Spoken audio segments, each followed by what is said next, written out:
So I'm on my way to meet Grant Becka with King Kong Coatings, and he's going to run me through the entire process of concrete coating. Then we're going to actually go do the work, and then we're going to come back to the studio to talk through the money. So stay tuned, this one's going to be good. As a kid, I always dreamed of growing up, moving to a huge city, and working in a high-profile finance job. But like all good plans, things changed.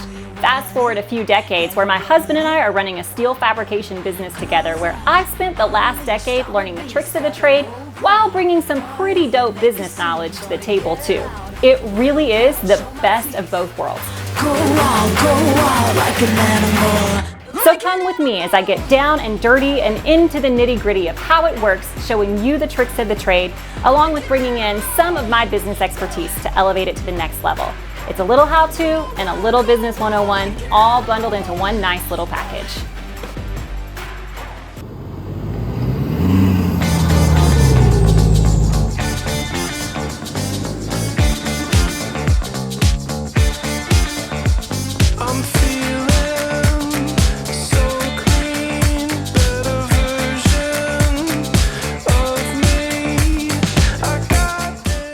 So walk me through the process real quick, just in a nutshell. What are we going to do today? Okay, so today we're going to coat the garage, we're going to coat the front porch, and then the back patio. You know, when we get on site, one of the first things we want to do is, of course, get the site prepped, tape off the door jambs if they've got stuff on the shelves. What are you taping off for? What's going to be the issue? Dust. Yeah, dust. So even though we'll have vacuum cleaners hooked up to this stuff, it is a dirty job. We've got a shroud that goes down on here that will adjust. Make sure that it's on the ground all the way so that it sucks up as much dust as possible, but it still gets quite dusty. The customer is going to do a blended flake of the teak and the acacia here in the garage. The wheel stop areas and these verticals, we're going to coat those with a darker color. The acacia, it's going to give it a really nice cool offset, give it some dimension. And we're going to coat all the way out to this apron. And so when you can see this apron here, if you look, you'll see some remnants of the construction. They've just got these concrete splotches and whatnot. We're going to grind all that off, clean it up, make it look pretty. Okay, so tool-wise, so process overall, grind it down. First of all, prep. So I'm guessing grind, then fill any holes that you might find? So typically what we'll do, the guys will break off. We'll have some guys do hand grind detail around the walls with the hand grinders. And then we'll have one guy doing the big grinder. Sounds good.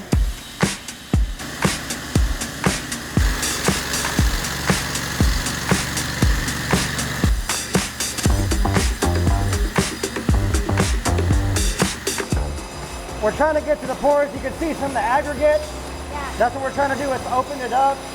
You can see how it's cut into the concrete, it's opened it up.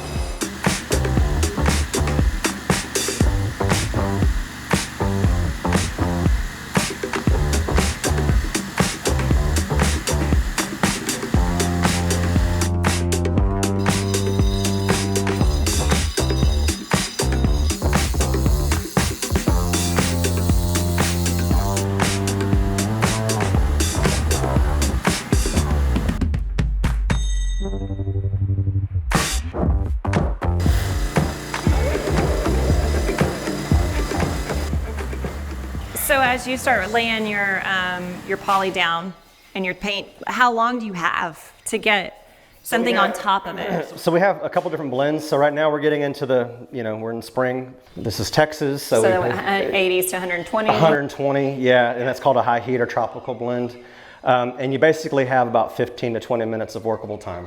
That's it. So you get one shot at it. There's a technique and finesse, and so you can really. Do you get, if you're working a big space and you know you've got 15 to 20 minutes, you go halfway out or something? Yeah, we'll do it in sections. So we'll start, like for this area here, if this was 2 or 3 times the size, we would start and just work left to right, work left to right, left to right, and then bring it back all the way, because you don't want to work yourself into a corner, obviously. And so the stuff will go on pretty much just like paint, but it starts to activate and cure as it sets up, and that's what the polyurea does. And it gets to a point where eventually it's so tacky you can't move it, and that starts the adhesion process with the chips. We throw the flakes out. Grant, this looks absolutely beautiful. I'm really impressed with how this turned out.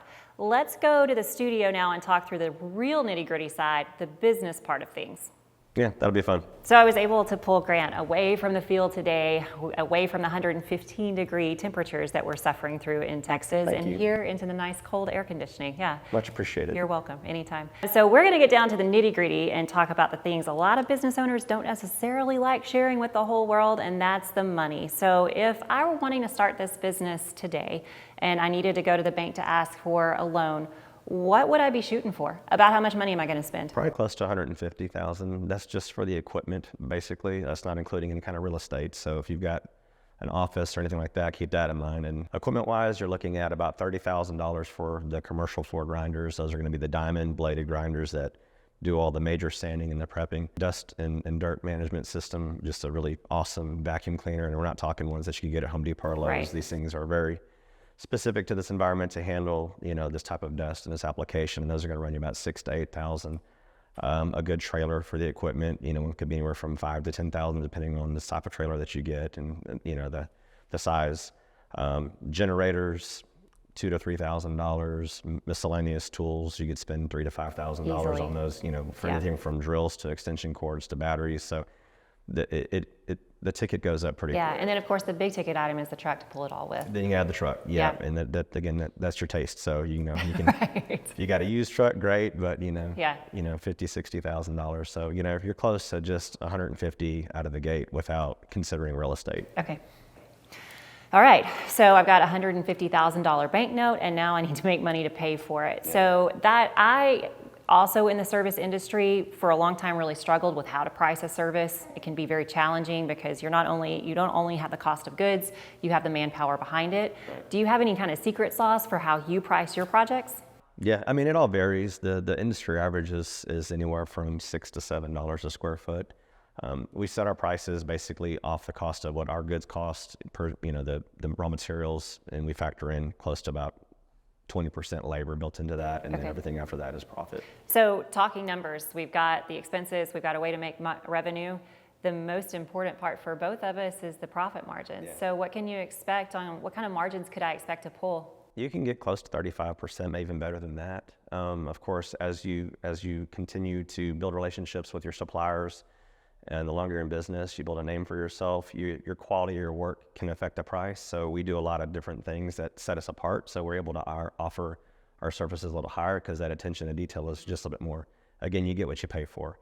We've gotten the heart of the story. We kind of know what to expect on expense to get started, what to expect on revenue generation, and kind of what to expect on operating costs. But let's talk about overall, what's an average garage these days running? How many square feet? A little over 400 square feet. And about how long would it take to do a garage? About 4 hours. Okay, and how many guys would you need? 2 guys. Okay, so theoretically I could run maybe like 3 to 4 garages a day. So let's use best case scenario, I could do 4 garages. Yeah. So a 400 square foot space at $7 a square foot on your industry standard is about $2,800. So if you do that times 4, you're at $11,200 in generation. So if you multiply that out times like a 20-day month, you're at around like $225,000. When you start looking at the math and the numbers and what's possible, it's because it's easily a 7-figure, if you're equipped correctly with the right amount of talent and employees. I had to get my calculator out because the math got too big too quick. But if I multiplied that out times 12, that's $2.7 million in a year. Yeah. And then a 35% margin is going to put you just a little bit south of $1 million. Yeah. Those kind of numbers get me jazzed up about why you would take such a risk. Of course, when you see numbers like that, it makes a lot of sense. When you're able to pull 35% margins off of $250,000, hell yeah, why wouldn't I do that? It's a booming industry. So the polyaspartics, the polyureas have kind of taken over the epoxy coatings, and there's still a fit for the epoxies, but in our application, you're a much more durable product. So you're able to get a longer lasting product, pay a little higher price, but the end result is going to be a beautiful floor that's going to last you decades. Yeah, that's badass. I'm excited to hear that. Congratulations to you and your business. I loved working with your crew. They were fun. I had a good time out there with them. I enjoyed what I learned about, and I'm excited for y'all's future. Best of luck to you. I appreciate that. Thank you so much. You bet.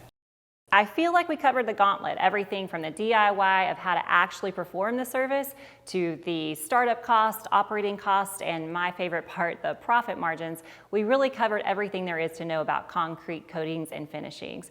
So whether you're a budding entrepreneur or you just wanted to upgrade your space, I really hope you enjoyed the episode and I hope you learned something. So don't forget to like, subscribe, and turn on notifications. And if you've got an entrepreneur or a business that you're interested in that you'd like for us to work with, leave that in the comments section too. We'd love to check them out.